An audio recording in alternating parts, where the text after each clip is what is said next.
South ఇండియాలోని అతి తక్కువ ధరలకి రత్నాలనందించే ఏకైక సంస్థ 6JVR.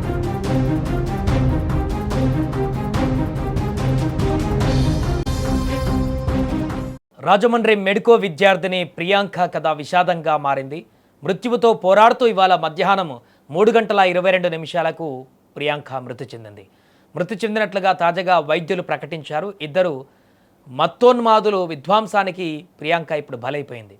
మద్యంతో మత్తులో నిందితులు ప్రియాంకను కారుతో ఢీకొట్టడంతో తీవ్ర గాయాలయ్యి ప్రియాంకను హైదరాబాద్లోని ఓ ప్రైవేట్ ఆసుపత్రిలో చేర్పించారు. అయితే ఆమె బ్రెయిన్ డెడ్గా నిర్ధారించినటువంటి వైద్యులు ఈరోజు మృతి చెందినట్టుగా ప్రకటించారు. పాపం ప్రియాంక 3 రోజుల పాటు ఆసుపత్రిలో చికిత్స పొందుతూ ఇప్పుడు తాజాగా కన్నుమూసింది. వైద్య విద్యార్థిని ప్రియాంక చిన్నతనం నుంచే చదువులో ఎంతో ప్రతిభ కనబరిచినటువంటి అమ్మాయి. ఎలాగైనా కష్టపడి డాక్టర్ కావాలని, సమాజానికి సేవ చేయాలని నిరంతరం తప్పించేది. ఆ నిరంతర శ్రమ ఫలితంగానే రాజమండ్రిలోని ప్రసిద్ధ GSL మెడికల్ కాలేజీలో PG డెర్మటాలజీ విభాగంలో సీటు సాధించింది. మొదటి సంవత్సరం చదువుతున్న ప్రియాంక కాలేజీలో ఎంతో యాక్టివ్గా ఉండేది. తోటి విద్యార్థులతో, పేషెంట్లతో ఎంతో పద్ధతిగా, ఆప్యాయంగా మాట్లాడేది. కూతురు డాక్టర్గా నిలబడితే తమ కష్టాలన్నీ తీరిపోతాయని ఆ తల్లిదండ్రులు ఆశపడ్డారు. కానీ ఆ సంతోషం ఎంతో కాలం నిలవలేదు. ఆగస్టు 3వ తేదీ రాత్రి 10 గంటల సమయం ప్రియాంక తన సహచర విద్యార్థి, రేడియాలజీ విభాగంలో పనిచేస్తున్న డాక్టర్ ఉమేష్తో కలిసి రాజమండ్రి ప్రసాదిత్య మాల్కి వెళ్ళింది. అక్కడ సినిమా చూసి తమ ద్విచక్ర వాహనంపై బయటకు వస్తున్నారు. అదే సమయంలో మద్యం మత్తులో ఉన్న ఇద్దరు ఉన్మాదులు తమ SUV కారులో మాల్ వద్దకు వచ్చారు. సెక్యూరిటీ సిబ్బంది వారిని లోపలికి అనుమతించలేదన్న కోపంతో ఆ యొక్క మద్యం మత్తులో ఉన్నటువంటి ఆ వ్యక్తులు తీవ్ర ఆగ్రహంతో ఊగిపోయారు. మద్యం మత్తు కలిసి కలగలిపి కారును విపరీతమైనటువంటి వేగంతో ముందుకు పోనిచ్చారు.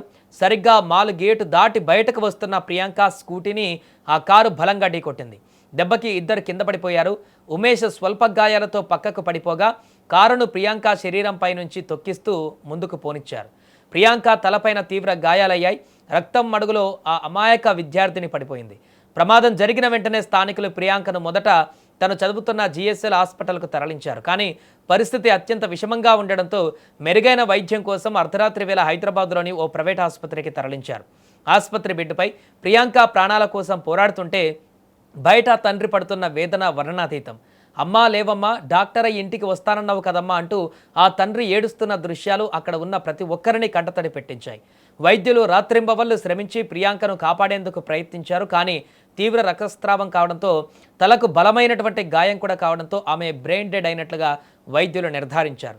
చివరికి 3 రోజుల పాటు మృత్యువుతో పోరాడి ప్రియాంక ఓడిపోయింది. ఈరోజు మధ్యాహ్నం 3:22 ఆమె కన్నుమూశారు. వైద్యులు ప్రియాంక మృతి చెందినట్లుగా ప్రకటించగానే ఆసుపత్రి ఆవరణ అంతా రోదనలతో మిన్నంటింది. ఈ ఘోర ప్రమాదానికి కారణమైన ఇద్దరు నిందితులను పోలీసులు అరెస్టు చేసి కోర్టులో ప్రవేశపెట్టి రిమాండ్కు తరలించారు. అయితే మధ్యమత్తులు కారు నడుపుతూ ఒక ప్రాణాన్ని బలి తీసుకున్న ఆ ఉన్మాదులను కఠినంగా శిక్షించాలని, వారిని ఉరితీయాలని రాజమండ్రి వ్యాప్తంగా నిరసనలు వెల్లువెత్తాయి. మెడికల్ విద్యార్థులు రోడ్లపైకి వచ్చి న్యాయం కావాలంటూ ప్లకార్డులతో నిరసన తెలిపారు. ముఖ్యమంత్రి చంద్రబాబు నాయుడు, హోంమంత్రి అనిత సైతం ఈ ఘటనపైన తీవ్ర ఆగ్రహం వ్యక్తం చేస్తూ దోషులను చట్టప్రకారం కఠినంగా శిక్షిస్తామని హామీ ఇచ్చారు.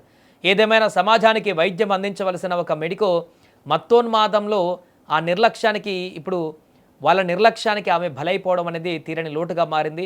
ఈ ఘటనకు సంబంధించి రోజు ఉదయమే అక్కడ SP కూడా మాట్లాడడం జరిగింది. ఈ ఘటన కేవలము యాక్సిడెంట్గానే చూడట్లేదు, ఇది హత్యాయత్నం కింద కూడా చూస్తున్నాం, క్రిమినల్ చర్యగా కూడా చూస్తున్నామంటూ కఠినమైనటువంటి ఈ యొక్క దర్యాప్తు చేస్తున్నామంటూ కూడా వెల్లడించారు. ఈ నేపథ్యంలో కాసేపటి క్రితమే ప్రియాంక చనిపోయిందనేటువంటి దుర్వార్త వినడం ఇప్పుడు తోటి విద్యార్థులకు కూడా కన్నీటి పర్యాంతమయ్యేలా చేస్తోంది.